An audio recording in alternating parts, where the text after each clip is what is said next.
একবারও কি ভেবে দেখেছেন যে একজন সাধারণ মা যিনি সারা জীবন ভয়ে কুঁকড়ে থেকেছেন তিনি কিভাবে একটা সময়ের প্রয়োজনে এক নির্ভীক বিপ্লবী হয়ে উঠতে পারেন? আজ আমরা ম্যাক্সিম গোর্কির সেই কালজয়ী উপন্যাস মায়ের ভেতরের অবিশ্বাস্য গল্পটাতেই ডুব দেব। চলুন এক মায়ের গভীর নীরবতা থেকে সাহসের শিখরে ওঠার এই অসাধারণ যাত্রাটা একদম কাছ থেকে দেখি। গল্পের শুরুটা হচ্ছে এমন একটা জগতে যা কিনা ধোঁয়া আর হতাশায় পুরোপুরি ঢাকা। কারখানা চিমনি থেকে বের হওয়া কালো ধোঁয়ার মতনই এখানকার মানুষগুলোর জীবনও ছিল বিবর্ণ, ধূসর।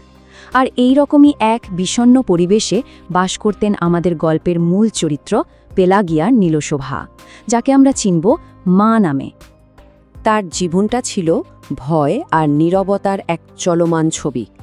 বছরের পর বছর ধরে স্বামীর নির্মম অত্যাচার আর জীবনের কঠিন বাস্তবতা তার ভেতর থেকে সবটুকু সাহস শুষে নিয়েছিল। তার চোখে মুখে সবসময় একটা গভীর আতঙ্ক লেপ্টে থাকত আর ঠোঁট দুটো থাকত বোবা, যেন তিনি কথা বলার ক্ষমতাটাই হারিয়ে ফেলেছেন। স্বামীর মৃত্যুর পর মায়ের এই অন্ধকার জীবনে একমাত্র প্রদীপ হয়ে এলো তার ছেলে পাভেল। তার সমস্ত ভয়, সবটুকু আশা আর বেঁচে থাকার আকুতি সবকিছু এখন শুধু পাভেলকে ঘিরেই। ছেলের মুখ দেখেই তিনি নিজের ভবিষ্যৎ খুঁজতেন, আর তাকে কেন্দ্র করেই নিজের ছোট্ট ভাঙাচোরা পৃথিবীটা কোনো মতে সাজিয়ে নিয়েছিলেন।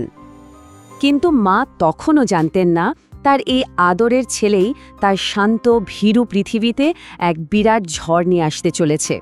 কারণ পাভেলের এমন একটা গোপন জগৎ ছিল যা ছিল মায়ের সব কল্পনার বাইরে, আর সেটা হলো বিপ্লবের জগৎ।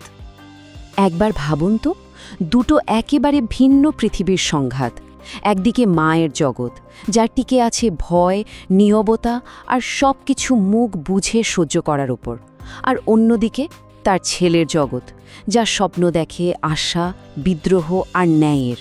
মায়ের ছোট্ট ঘরটাতে এখন নিষিদ্ধ বইপত্র আসে, গভীর রাতে বন্ধুদের নিয়ে গোপন সভা বসে, আর ফিসফিস করে কথা হয় এক নতুন সুন্দর ভবিষ্যতের। আর এই নতুন জগতের সবচেয়ে বড় অস্ত্র ছিল বিপ্লবী প্রচারপত্র। এগুলো কি ছিল? এগুলো ছিল গোপনে ছাপা হওয়া কিছু কাগজ, যেখানে লেখা থাকত শ্রমিকের অধিকার আর সমাজ বদলের কথা। কিন্তু তখনকার শাসকের চোখে এই কাগজগুলো ছাপানো, বিলি করা, এমনকি শুধু কাছে রাখাও ছিল এক ভয়ঙ্কর অপরাধ। আর মায়ের জন্য এই কাগজগুলোই হয়ে উঠেছিল তার জীবনের সবচেয়ে বড় আতঙ্কের কারণ। আর ঠিক এখান থেকেই শুরু হয় সেই নাটকীয় মুহূর্ত যা মায়ের জীবনকে চিরদিনের জন্য ওলটপালট করে দেবে। এখন তাকে বেছে নিতে হবে তার আজন্ম চেনা ভয়ের জগৎ আর ছেলের বিশ্বাসের নতুন পৃথিবীর মধ্যে যে কোনো একটাকে। সেই মুহূর্তটা এলো একেবারে হঠাৎ করেই। একদিন পুলিশ তাদের বাড়িতে হানা দিল। মায়ের পৃথিবীটা যেন এক লহমায় স্তব্ধ হয়ে গেল। তার সামনে তখন একটাই প্রশ্ন, তিনি কি তার সারা জীবনের ভয়কে আঁকড়ে ধরে থাকবেন, নাকি ছেলের বিশ্বাসকে রক্ষা করার জন্য প্রথমবারের মতো রুখে দাঁড়াবেন? দৃশ্যটা একবার কল্পনা করার চেষ্টা করুন। পুলিশ হুট করে ঘরে ঢুকে সব কিছু তছনছ করছে। ঠিক তখনই মায়ের চোখ পড়ল লুকিয়ে রাখা সেই নিষিদ্ধ কাগজগুলোর দিকে। এক মুহূর্তের জন্য তার বুকের ভেতরটা ধক করে উঠল, কিন্তু ঠিক তার পরের মুহূর্তে তার ভেতরের মা সত্তাটা গর্জে উঠল। তিনি তার সমস্ত ভয়কে এক ঝটকায় জয় করে পুলিশের চোখকে ফাঁকি দিয়ে সে কাগজগুলো লুকিয়ে ফেললেন। ওই একটি কাজেই একজন সাধারণ মায়ের নিখাদ ভালোবাসা হয়ে উঠল তার জীবনের প্রথম বিদ্রোহ। তিনি সেদিন কোনো রাজনীতি বোঝেননি, তিনি শুধু চেয়েছিলেন তার সন্তানকে বাঁচাতে। কিন্তু সে ছোট্ট একটা পদক্ষেপই তার ভেতরের ঘুমিয়ে থাকা এক অসীম শক্তিকে জাগিয়ে তুলল। এরপর আমরা যা দেখি তা এক অবিশ্বাস্য রূপান্তর। যে নারী একদিন নিজের ছায়া দেখলেও ভয় পেতেন, তিনি ধীরে ধীরে হয়ে উঠলেন বিপ্লবের এক নির্ভীক সৈনিক। এক নতুন মায়ের জন্ম হল। তার এই যাত্রার প্রত্যেকটা ধাপই ছিল অসাধারণ।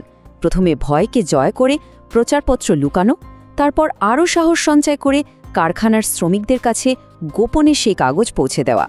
এমনকি আদালতে যখন ছেলের বিচার চলছে, তখনও তিনি পাহাড়ের মতো দৃঢ় হয়ে তার পাশে দাঁড়িয়েছিলেন। প্রত্যেকটা পদক্ষেপ তাকে একটু একটু করে বদলে দিচ্ছিল। তিনি আর শুধু পাভেলের মা ছিলেন না, তিনি হয়ে উঠছিলেন সমস্ত নিপীড়িত, অত্যাচারিত শ্রমিকের মা। গল্পের একেবারেই শেষে ট্রেনে যাত্রার সময় তিনি তার জীবনের সবচেয়ে সাহসী কাজটা করেন। পুলিশ যখন তাকে প্রায় ধরে ফেলবে, তিনি তখন পাবেলের আদালতে সেই আগুন ঝরানো বক্তৃতার কপিগুলো যাত্রীদের মাঝে ছুঁড়ে দিতে থাকেন। তিনি জানতেন তাকে ধরা হবে, তার ওপর নির্যাতন হবে, কিন্তু তিনি চেয়েছিলেন ছেলের সত্য কথাটা যেন সবার কাছে পৌঁছায়। ধরা পড়ার মুহূর্তেও তার কণ্ঠে ছিল তীব্র প্রতিবাদ। আত্মাকে বন্দি করা যায় না, আমার ছেলের সত্য বেঁচে থাকবে। তাহলে এই অসাধারণ গল্পটা আমাদের ঠিক কী শেখায়? মা উপন্যাসটা আসলে শুধু একটা কাহিনী না, এটা মানুষের ভেতরের অসীম সাহস আর অফুরন্ত শক্তির এক জীবন্ত দলিল। এই গল্পটা আমাদের চোখে আঙ্গুল দিয়ে দেখিয়ে দেয় যে সাধারণ মানুষের ভেতরেই লুকিয়ে থাকে অসাধারণ সাহস। মাতৃত্ব মানে শুধু সন্তানকে জন্ম দেওয়া বা লালন পালন করা নয়, বরং তার আদর্শকে ধারণ করা এবং সেটিকে বাঁচিয়ে রাখার জন্য লড়াই করা। এই গল্প আমাদের শেখায় যে ভালোবাসাই হতে পারে এই পৃথিবীর সবচেয়ে বড় বিপ্লবী শক্তি। আর কখনো কখনো ইতিহাসের গতিপথ বদলে দেওয়ার জন্য অন্যায়ের বিরুদ্ধে রুখে দাঁড়ানো একটা মাত্র সাহসী পদক্ষেপই যথেষ্ট। সবশেষে একটা প্রশ্ন কিন্তু থেকেই যায়। আজকের এই পৃথিবীতে যেখানে প্রতিনিয়ত অন্যায় আর অবিচারের বিরুদ্ধে নতুন নতুন সংগ্রাম জন্ম নিচ্ছে, সেখানে ম্যাক্সিম গোর্কির এই মায়ের আদর্শ ঠিক কতটা প্রাসঙ্গিক? এই উত্তরটা খোঁজার ভার আপনাদের ওপরই রইল।